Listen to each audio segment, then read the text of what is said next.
Din hija ammissjoni ta' xi taħwida kbira biex waslu f'dan l-estrem. Fl-opinjoni tiegħi dan l-iskandlu huwa vera la wasal biex jgħidilna. Ara fiex ġejna. Sostna dan il-President tal-Assoċjazzjoni Medika Maltija Martin Balzan meta f'intervista telefonika ma' Net News saq il-ċirkolari li tqasmet fost il-ħaddiema u l-professjonisti tas-saħħa mis-Segretarju Permanenti Joseph Ketkuti hija missjoni ta' taħwida f'identità. L-opinjoni tiegħi hija ammissjoni sewwa li kien hemm xi taħwida kbira fl-Identity Malta biex jaslu f'dal estrem, ma nafx. Qed tifhimni li jiena qabel ma nagħti pazjent l-information nara li l-information li għandi hija veru fuqu. Jiġifieri l-iskandlu qed jiġi rapportat sewwa li hawn ħafna identity cards hija bl-identità ta' B. Hija veru la wasal f'dal estrem li jgħidilna. Martin Balzan saħaq illi t-tobba u l-infermieri ma jistawx jagħmluha tal-investigaturi bħal Sherlock Holmes biex jaraw jekk l-identità tagħhom hux vera jew falsa, filwaqt li hemm possibilità wkoll li jwasslu aħbar lil persuna meta fil-verità ikunu riżultati mediċi ta' persuni oħrajn. Jiena nidħol f'ta' ġew bord u ndaħħal in-numru tal-ID card u jitilgħu li riżultati da qed jgħidli qgħod attent għax jista' jkun ġew bord fals. Da. Ma hu kemm qed jgħidli għax jista' jkun ġew bord xi stolen identity. B'identity card kif nifhimha jien maħruġa mill-Identity Malta, ġifieri jrid noqgħod nagħmilha ta' Sherlock Holmes qabel ma nara l-information li għandi fil-computer fuq dak l-ID number jista' dak il-pazjent.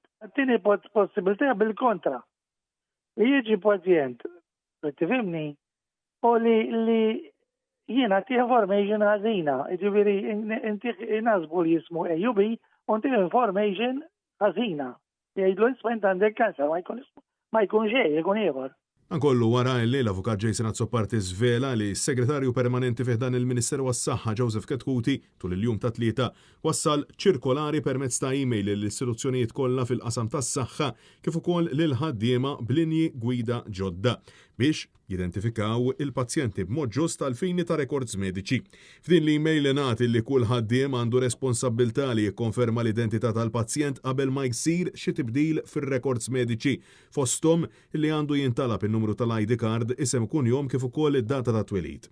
Ta' filwaqt li għandu jintalab l-indirizz ta' residenza, numru tal-mobile jew telefon tad-dar kif ukoll l-indirizz ta' email.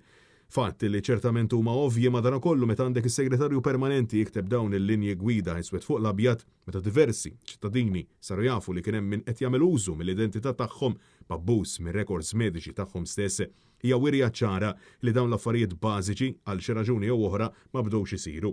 Tqal ukoll li għal aktar aċċertamenti ta' identifikazzjoni wieħed għandu jitlob il-liċenzja tas-sewqan u l-passaport u min ma jsegwix ma' dawn il-linji gwida jaf jittieħdu passi dixxiplinarji kontrih.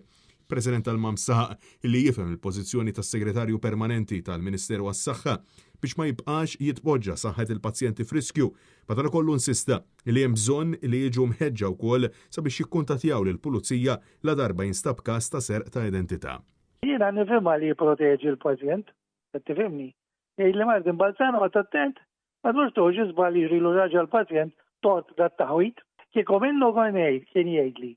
Isma, jekk issib xi waħda minn daw avżani, ħaddaħħal il-pulizija. Martin Balzan insista li ċertament dan kollu se jkun qed iżid ix-xogħol tal-ħaddiema tas-saħħa u jżid id-dowmien u saħaq li jekk is-Segretarju Permanenti jaf b'dan l-iskandlu kien missu jgħidha b'mod mill-aktar ċaru tont u juri illi vera dak li ġara u li hemm taħwida kbira f'identità. La jaf biha sewwa għamel għalilna imma juri li veru li ġara li hemm taħwida kbira fl-Identity Malta.